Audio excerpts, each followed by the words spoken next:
Greetings, Brent Long out here at Long Haven Retreat, sitting in the shelter house on a beautiful, beautiful sunny Friday. Got a couple young gentlemen in a pedal boat behind me on the pond doing some fishing this morning, and I thought it might be a good time to add another video. And last video we talked a lot about the number one thing, the first step in the process to increase your closing ratio, sustain and scale your sales efforts in a way that doesn't kill you, and that was to identify the fish. Instead of just showing up and throwing up, trying to propose to everybody, if you really want to increase your closing ratio and scale and sustain your sales efforts, you got to start out by step number one of the 7 steps of sales excellence. You have to identify the fish.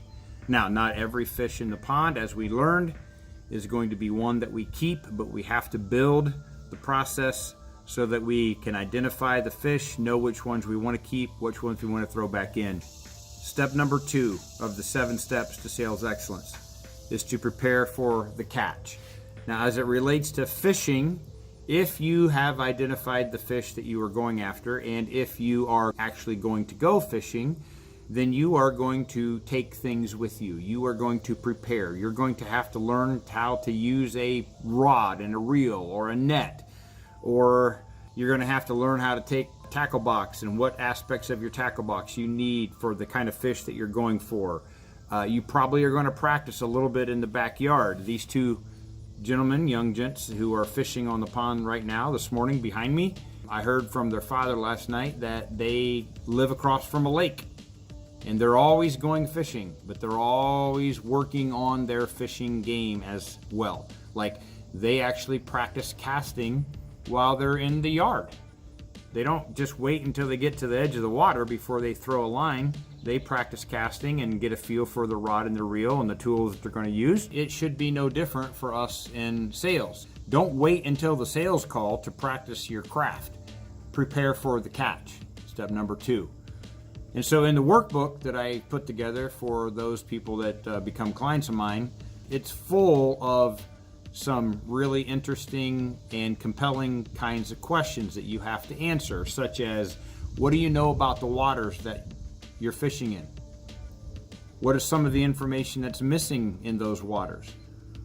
What kind of problems can you expect your individual fish to have or to be currently experiencing in those waters? Water is analogous to the territory, the city, the geography. Not every city in the world right now is dealing with the same exact problems to the same exact level. What are the problems that your fish are having, those that you go after that you have the ability to help, and how are those problems playing out in the actual cities or marketplaces or waters, the geography of where those fish live? Out here in this pond, we have bass, we got bluegill, we got catfish, and we got grass carp. And if you look on the table behind me, some people who were here fishing before left behind an entire bag of bait that's guaranteed to catch grass carp. You know, they didn't catch any, so they left the bait behind, right? But there are grass carp in this pond. Now, I'm not a big fan of catching grass carp. I mean, it's probably kind of fun if you get one on the hook because they're really big. We've got some really, really big grass carp in this pond, but I'm not out here to catch them.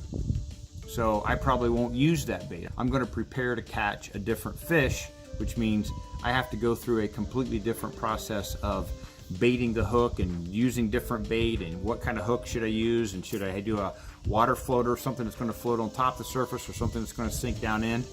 All those are processes that I would go through to be better and better and better at as a fisherman if I were going to go fish professionally. I don't fish professionally. I'm a sales coach. I help salespeople who are willing to put forth the effort and the commitment practice for their sales calls so that they don't just show up and throw up. Majority of salespeople out there still seem to be in the show up and throw up business. My clients prepare for the catch, step number 2. So let me give you an example of some of the questions. What do you know about this prospect? Do you know anything about their style? Like, Do you know anything about their DISC style or their Enneagram style or their Myers-Briggs style? Do you know anything about the way their personality and their style structure is put together? Have you put yourself through any rigorous training so that you can start to quickly identify the style so that you can determine how is best to connect with this person? It's easy to find out how long people have been in business, but why don't you just go ahead and ask how long they've been in business? What do you know about the company? Who do you know at the company? Do you know any names and positions of people in the company? Do any of your associates, anybody that you work with, do they know anybody in this company? Have you asked your circle of influence? Is there anybody in your circle of influence that knows anything about the company or the person that you're making the sales call on? Does your competitor do business there? If so, who is that competitor and why do you think this individual or this company let your competitor in? What are your competitor's strengths and weaknesses, right? What are the problems that you should actually expect this fish in this territory to have? What are some of the key questions that you should be prepared to ask? Do you have an agenda? Do you know the agenda formula? By the way, there is a formula for setting the agenda. I'm happy to share that with you. If that's of interest, you can reach out. I'll give you the agenda formula. All right? What kind of a commitment can you expect after the first call, after the second call, after the third call? What are you going to do at the beginning of the call to start building rapport? How are you going to come out of the gate with an attempt to build rapport, to earn trust and earn respect so that you can determine, is this a fish that will accept me and my help, and is this a fish that I actually want to try to keep? What are you going to take with you? Like, if you see on the bench behind me here, I'm getting ready to go fishing. I've got a cooler. What's in the cooler? What am I taking with me? What's going to help me make my fishing day complete? Right? Well, let me ask you a question. What does any of this have to do with sales? It has a lot to do with sales. It has everything to do with sales. The better prepared you are, the more familiar you are with the tools of the trade, the more familiar you are with the questions that you know you're going to ask, the more familiar you are with reading the body language and the style of the person that you're calling on, the more familiar you are with your CRM system and whether or not it's actually going to help you or hurt you, which a lot of CRM systems out there are trash. They actually hurt you in the sales process. The more familiar you are and the better you are practiced up at all of these things, the higher chance of success you're going to have at improving your closing ratio, scaling your sales revenue, and sustaining those results. Now, I'm going to give you a key set of questions here to ask in a completely different way. I want you to think about this. I want you to take 5 minutes, and strategize the best way to catch the fish that you're going after. Are you going to start at the bottom of the authority hierarchy and try to work your way up through gravity? Or are you going to start at the top dog, the top fish, and work your way down to the person who's going to introduce you and accept you at the level where you solve problems? Gravity works. Start at the top. Determine your primary call objective. Determine your secondary call objective. Rehearse the outing. Know exactly what you plan to do and how you plan to navigate through the call. Rehearse it in your mind. Get involved with some people in a sales class. Doesn't have to be my sales class. Just get involved. Have people that are on your team. Look, my shirt today says the Dream Team. It's a former client.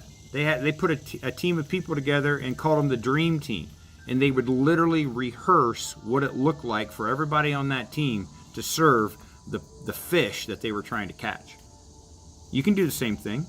It's not that complicated. Prepare for the catch. Step number 2, don't propose to everybody. Understand the identity of the fish, step number 1, so that you can prepare, do everything that you have to do, and practice those things that you need to get better at to have a better chance of catching that fish. There'll be more.